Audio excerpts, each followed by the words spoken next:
Oops, bakit ba ako may susing malaki? Eto kasi yan.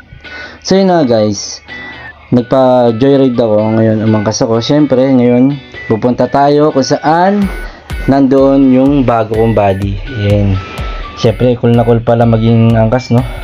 Sarap sa pakiramdam. At nandito na tayo ngayon guys sa Ortigas.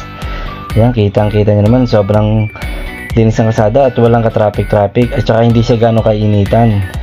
Syempre, nandito na ngayon tayo sa office ng Asian Link at nagkukuya ko ay tamang antay lang sa mga papers.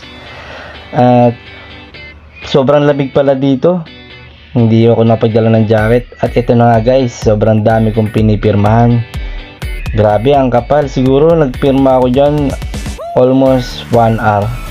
Grabe ang kapal talaga kasi ng mga pinipirmahan dito. At andito na nga guys yung dealer.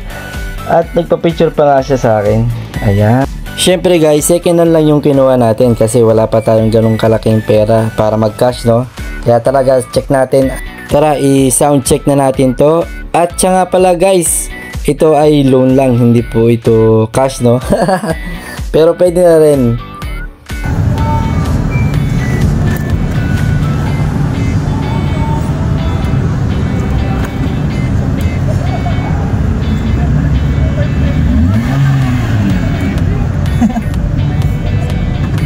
Okay to. Ito yung bago natin car guys. Kaya sa mga text dyan, let's go.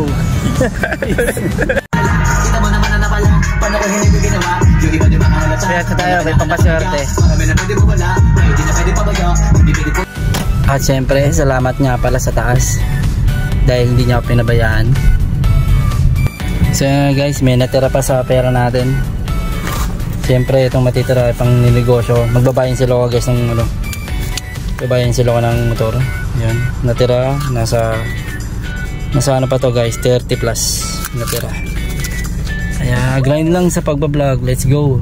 Kung may pangarap ka, kailangan mo lang din talagang galawan guys, and peace. Tara, grind ulit and let's go. Amen.